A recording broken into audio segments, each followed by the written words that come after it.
Come on! How do you keep getting back in?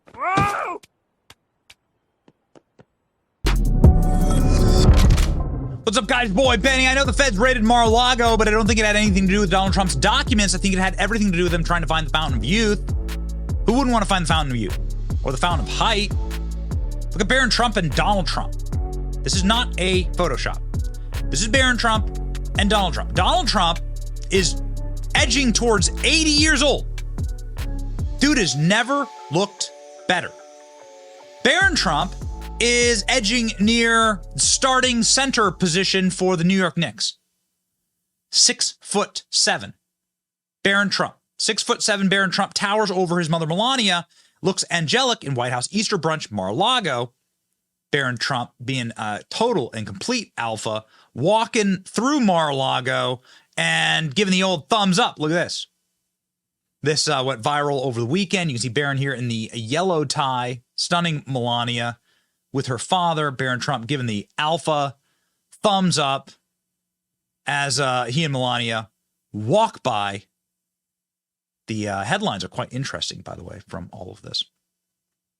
Dave Portnoy saying, Barron Trump out here just being a sharp dresser, 6'7" monster. A lot of people saying, hey, hope your sons grow up to be like Barron Trump and not crackhead Hunter Biden. Barron Trump towers over mum Melania. Barron Trump has been towering for a while. Barron Trump totally capable of putting the angel on the Christmas tree here without a stepladder. That is no doubt. So this is obviously why the feds raided Mar-a-Lago, to find the Fountain of Height, the Fountain of Youth. Look at Trump. Look at Trump. Look at the dude. The dude's near 80. Has the weight of the world on him. And he's straight up, he's morphing into the Giga Chad meme of himself. He is becoming. He is returning. He is holding. Look at this, Kobe Covington, UFC fighter. Trump, man. Look at him go. So Donald Trump bringing the energy, bringing the fighters to Mar-a-Lago, and also making quite a bit of news this weekend. So Donald Trump had a wild weekend at Mar-a-Lago, not just you meeting UFC fighters, but meeting other fighters that we really like on this program. And the reason I started off with this clip of Barron Trump is because there's actually an Easter egg in this clip. Here, ladies and gentlemen, you can see right there. Right there. You can barely see it, but you can see the man in the red tie. The guy in the red tie is Doug Burgum. He's the governor of North Dakota. You can see him walking kind of like very auspiciously behind Barron Trump and Melania, who of course get the limelight. But that's Doug Burgum and his wife.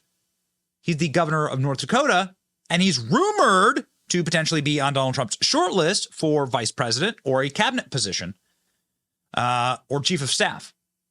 So Donald Trump putting a team together, as it were.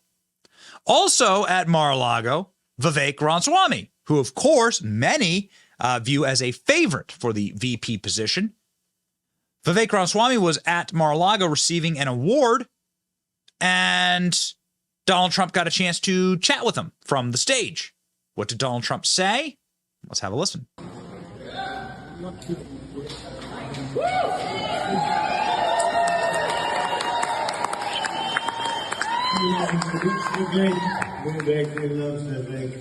a future. We better win. We better win, Vivek. We've got to win. We've got to win. This was the event that Vivek was speaking at. Vivek was getting an award from General Flynn, giving an impassioned speech at the America's Future Gala, sold out. So what does this mean? We've got to win. I mean, that sent the sort of the internet all a-chattering. We've got to win. Vivek had recently said that he looks forward to debating Kamala Harris. Vivek, very much a team player, fighter, big-time ally and advocate of Donald Trump. I want a fighter, says Don Jr., lobbying Dad to pick one of these possible running mates. Don Jr. has said that he wants Tucker Carlson or J.D. Vance, potentially, but also name-dropped Vivek. It's quite interesting, ladies and gentlemen. They want fighters. Vivek Ramaswamy has recently been asked about this and said that I'm going to support whatever decision he makes. Speaking of Donald Trump, success is unifying. That's our message. Success is our vengeance. It's a great, great response here. Which party, the Republican or Democratic Party, is more united right now? I think at this moment, undoubtedly, it's the Republican Party. But even beyond that, Jesse, we have a country that's united even outside of the traditional Republican Party. America First includes all Americans. I've traveled to inner cities. I was just in Michigan, from auto workers to the inner city, from people in rural communities to suburban. You have to think Americans have their heads stuck in the sand if they haven't noticed that we don't have a southern border right now, that we actually have a wave of crime across cities in this country, that prices have gone up, that interest rates have gone up, but wages have remained flat. And I think a lot of this left-wing media has themselves in a delusion to think that black Americans or any Americans of any skin color haven't noticed what's actually happened in their life right now. And so I think we could be on track, Jesse, for a unifying landslide Reagan 1980, 1984 style election.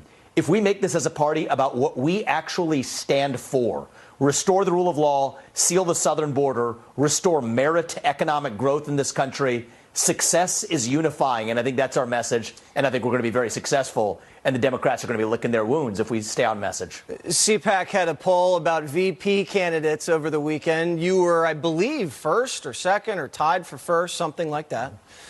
I forget who you were tied with. What was that again? Was it? Yeah, so look, what I've said is I'm going to respect whatever decision President Trump makes. We can't take the election this November for granted. That's actually the next step right here. So there's a deep bench. There's a lot of great people in our party. I'm going to support whatever decision he makes. But most importantly, we have to win in that decisive election this fall. That's my sole focus. And I think that, Jesse, one of the things that President Trump has said that I've really appreciated is that, you know what our vengeance is? Success is our vengeance. That's the American way.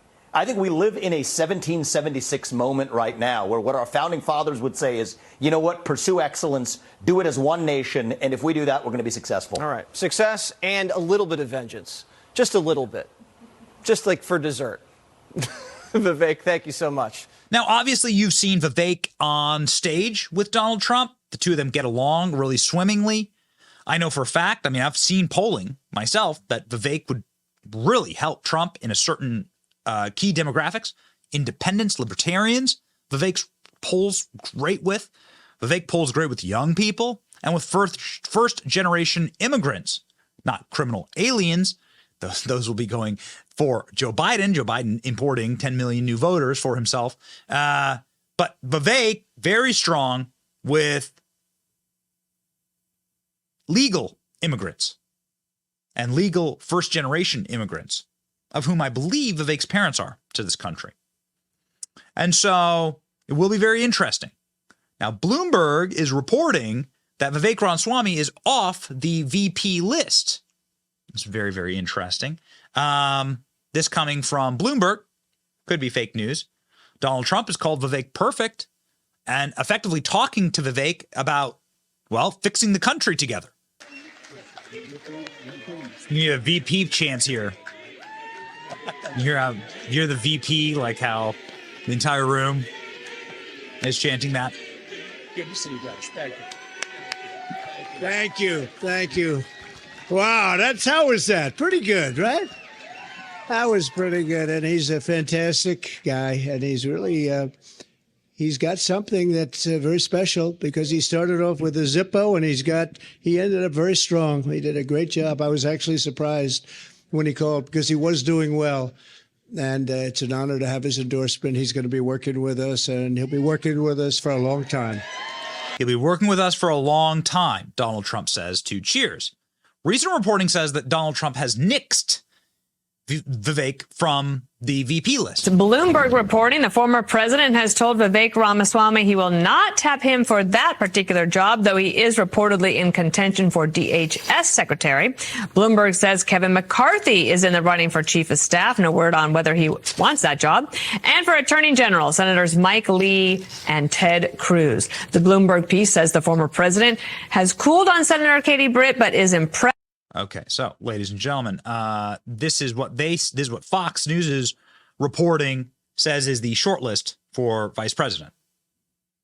Tim Scott, Byron Donalds, Kristi Noem, Tulsi Gabbard. Interesting there. Interesting little list. Quite an interesting. Pick Tulsi Gabbard. Pick like a Democrat, right? Very interesting. So Tulsi has said recently that she would love to be on Trump's VP list. Trump hits at possible vice presidential pick. Trump's been name dropping, though, Tim Scott, J.D. Vance, effectively saying, you know, what he needs is he needs a person that can step in and be president. And that's what Trump's going to look for. The person I think is going to be a very good person is pretty standard. I think people won't be that surprised, but I would say there's probably a 25% chance that it would be that person, Trump said. So it's classic. We reach out to Trump's team whenever one of these reports come out, and they're all like, everyone is lying. This is all on Trump time, meaning Trump's going to make a decision, like a game time decision based on his gut. Trump brings up Tim Scott and Kristi Noem when asked about VP. So those are obviously names that are kind of floating around. But Trump's also brought up Ron DeSantis, Vivek Ramaswamy, Tulsi Gabbard. Tulsi Gabbard was actually speaking with Tucker recently and asked if she would serve as vice president. Here's what she said. So you've been in a lot of different news stories talked about as a potential VP choice for Trump. I have no idea if that's going to happen or not. Probably unknowable. Are you open to that? If you don't do that, what else are you open to? What's your plan? I would be honored. I'd be honored to serve our country in that way or in other ways, and to be in a position to help President Trump if he is reelected, to actually address these challenges, to help execute those policies that will bring back a secure border, that will breathe new life into our economy and start to get this radical inflation out of control. Which on that note, I was in a conversation the other day with like two different groups of people. One was with a very, very wealthy couple.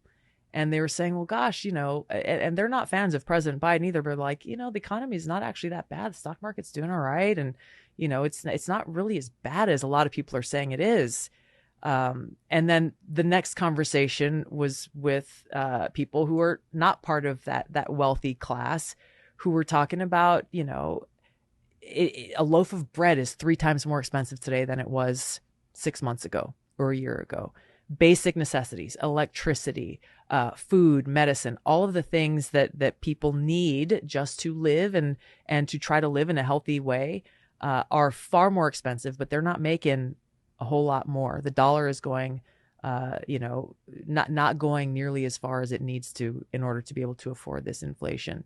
And so I just mentioned that because this disconnect still continues between the elite in Washington and the reality that they live in versus the reality that the rest of us live in this country. And President Trump recognizes that. I'd love to be in a position to help secure our country and to get us off this path towards World War III and nuclear war that the Democrat elite and President Biden's policies have us on right now. And as we've played a million times, this clip from Glenn Beck on the PBD podcast saying, listen, Trump called me and asked me who I wanted, and I said Vivek, and Trump says, that's what everyone's telling me. Everyone's telling me Vivek. So who the hell knows? Apparently, you know, it's fake news. Bloomberg is fake news. We'll see, ladies and gentlemen. We'll see. What's up? We're excited for this pick, though. I mean, we're excited for this pick. We'll see. Big reports that it could be Marco Rubio. I don't know. Let me know what you think should happen. Let's go win. Unite and win. It's your boy Benny. Like, share, and subscribe. See ya.